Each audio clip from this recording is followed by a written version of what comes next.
We are back here now on the show, and we're going to do a little bit of recapping, kind of reflecting on what was for some of these wildcard teams that unfortunately were on the losing side of things this past weekend. And we're going to do a bit of reflection and look at the 6 teams that were eliminated this past weekend, and right away just point out areas of their team that they need to improve upon and why it needs to be such an improvement at these spots, right? And I think it's clearer for a couple of these teams more so than it is for some of the other teams that lost in the wild card round. But on that point, we'll start with one of the first teams here that was on the losing end of things. We're going to be looking at the Steelers, right? The Steelers, one thing I would like to see them improve upon might not be so obvious to the general fan, right? It's the quarterback, it's the wide receiver, right? It's the head coach. Maybe if you want Mike Tomlin to leave, but I think to me, the main thing that I'd like to see the Steelers improve upon is the lower levels, I guess, right? Like the position coaches, right? Those kind of guys focusing on those specific portions of this team. I think that certainly needs to be better. And I think that way because I feel like they have talent, certainly on the defensive side of the ball. They got guys to work with and to put out a better product than they did over the last couple of weeks here to end their season. And they have that talent. They have all the guys, but clearly talent will only take you so far. And I think they need still an improvement on the guidance and direction of how they move and how they operate as a team. And specifically, I'm looking at positions like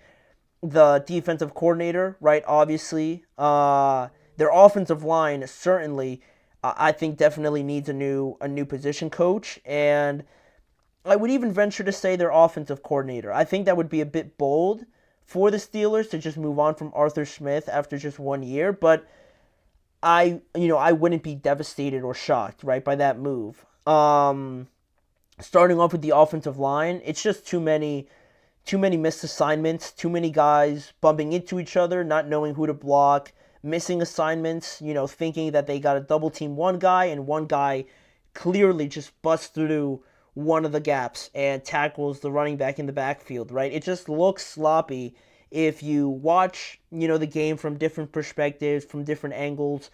You see how this offensive line is really struggling and really just hurting themselves on a lot of these plays. And it's just too sloppy to be considered a playoff team, quite honestly. These are just mistakes you make that you shouldn't make towards the end of the year. It's things that you kind of iron out, ideally in like training camp or the first like month of the season, but to still be missing blocks and not really knowing what your assignment is, I think that needs to be cleaned up, and that needs to, I guess, have another voice kind of operating that part of their team. For their defense, I just think also, not that it's been god-awful, like it certainly has been in some years with this team, but I just feel like it's time for a change. I think it's been too much of the same for a good amount of time now, but also with some of the personnel and some of the formations that they run out there, it is a bit questionable, and I'm like left wondering watching these games like they got guys on this team, right? Cam Hayward, TJ, Patrick Queen, Minka Fitzpatrick. They're working with things that a lot of teams would love to be working with, and still they're giving up bad performances. Just for a very niche sort of example, right? Looking at the game against the Ravens, there was a bunch of times, 22% of the time, where the Ravens lined up in a formation that had 6 offensive linemen. And the Steelers, throughout the entire course of the game, were in nickel, which is like a lighter package, right? There's a lot more corners on the field in a nickel package. They were in that formation 45% of the time.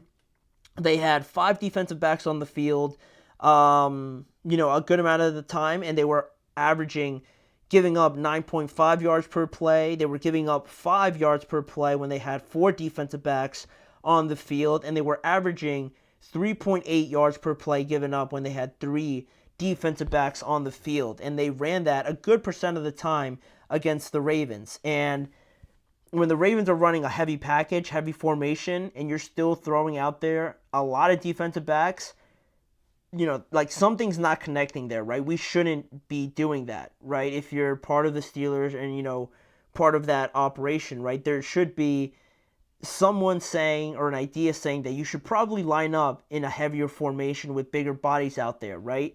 That seems like an obvious thing to do, but that's just a very niche example of one thing. But that's certainly where I think the Steelers need to get better on. And then moving on to the Vikings, just coming off of a segment where we talked about them, I think that quarterback's obviously the biggest one, but I went with the offensive line and the defensive line, right? Because the offensive line, really the last 2 weeks looked just overpowered, outmatched, and just really stood no chance. And a lot of it, you can say falls on Sam for holding on to the ball too long, but in that same breath, there was just a lot of times where Jared Verse, Kobe Turner, Byron Young, they were just getting in his face, and it threw everything off. So I think doing stuff to improve the interior part of that offensive line would certainly help.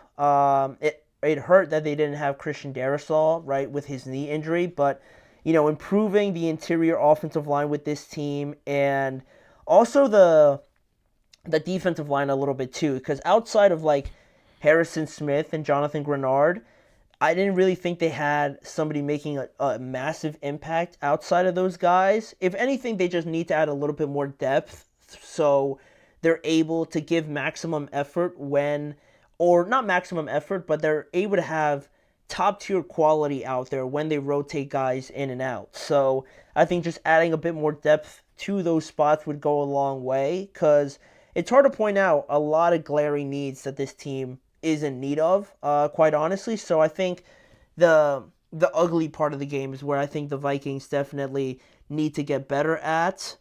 Then the next team I have on here is the Los Angeles Chargers. Easily, just get more weapons, just get more pass catchers, more of a higher level of pass catchers. Don't just bring in anybody. Bring in established, guys that you could really trust, whether that be an experienced veteran, maybe like, I don't know, like a Devontae Adams, or you could go someone like T. Higgins or something like that.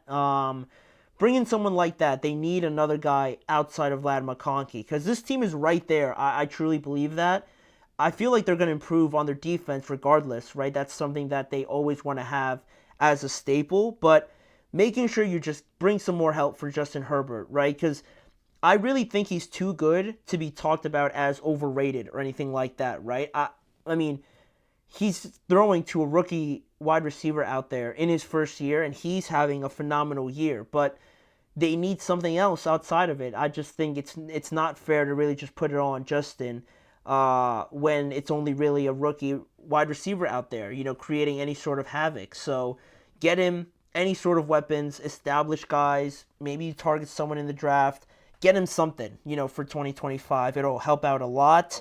Then for the Green Bay Packers here, I had a pass rush for them. I mean, their offense had a pretty rough year. Jordan Love had a pretty rough year. But I think they're going to be okay. I think they're going to be all right, because, wide receiver is another one that I could have gone with. But Romeo Doubs, Christian Watson, Jaden Reed, I think they're all right on the offensive side of the ball. To me, I went with pass rush because, especially against Philadelphia, it really felt like Jalen had a lot of time to throw back there, and not a lot of teams can say that they dominated this offensive line.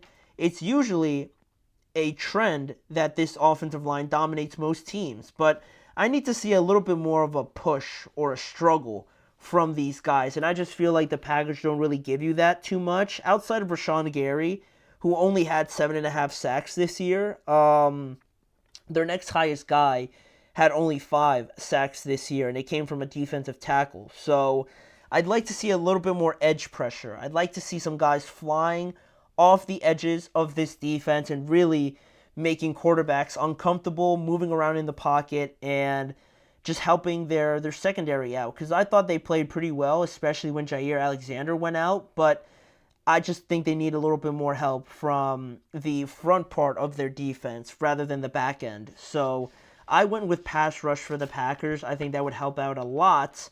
And the last two teams I have on here, I have the Broncos. And to me, it's all about the run game. I think they need a legitimate running back to, like, a guy you can identify as, that guy's their number one, right? You can have a backup, you can have a running back duo and things like that. That's fine, but I need to have someone that is clearly like their number one, right? Or you need to have two really good guys, like I guess the Lions do, but you look at the Packers, they have Josh Jacobs clearly, and other guys backing him up. James Cook, I would say, is the main back with Ray Davis and Ty Johnson also helping him out as well. Derrick Henry, I mean, he has Justice Hill, as a running back duo, and, all these guys, right? The Chiefs have Isaiah Pacheco while also spotting in Kareem Hunt. So I think the Broncos need someone like that because Javonte Williams, Jaleel McLaughlin, and Audric Estime, they're all right. All three of them had between like 300 and 500 yards, but I just need like a bell cow sort of guy that could go in there and really kind of do it all and be spotted by maybe one of these guys or two of these guys in heading into 2025. I just feel like you need a 1,000-yard rusher, essentially, right? All three of these guys, if they combine into one running back, they would be a 1,000-yard rusher. So kind of cut down on the quantity and focus more on the quality for this team. Because, Bo Nix played great. He can even add to the running game as well. But when you have guys like Courtland Sutton, who's a clear number one, Marvin Mims, a deep ball threat kind of guy, Troy Franklin did some decent things for them as well.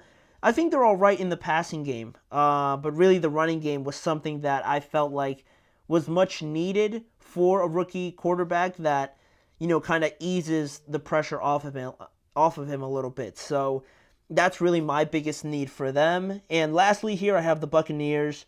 To me, they need a linebacker or some defensive back help. Really some depth there because their pass defense wasn't great this year, but I feel like they're very thin at those spots, right? With Jamel Dean and Zion McCollum.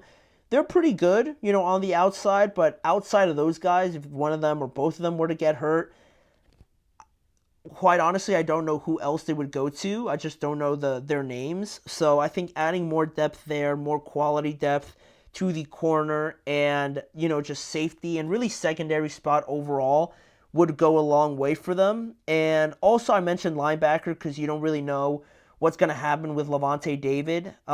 He could be retiring. He could be coming back for another year. You're not really sure. And he's been a stalwart in there for as long as I can remember, honestly. So, you have guys like KJ Britt, Chris Braswell, who they drafted this year as well. And they're solid, but I just need some more depth there as well. Maybe a veteran presence that you can throw in there along with some of these younger guys, right? It's all about depth with the Buccaneers. And because offensively, Baker, Jalen McMillan, Mike Evans, now that you have Bucky Irving, they're pretty solid on the offensive side of the ball. They were one of the highest scoring teams all year. So I think it's more about defense with them, especially with Todd Bowles. I'm sure he's going to want to improve that side of the ball, which he knows very, very well, having a defensive background. So those are all the teams that were eliminated this past weekend and where I think they can improve heading into 2025. But we got one more segment to go to, a bit of a preview to the divisional round, focusing on the 3 rematches that we have coming up in the divisional round and just basically laying out one thing for each team to make sure they do in order for them to either win again or, if you were on the losing side of things, make sure to win this time around when you have another opportunity to do so. So we'll close the show out with that segment. That'll be coming up right after this.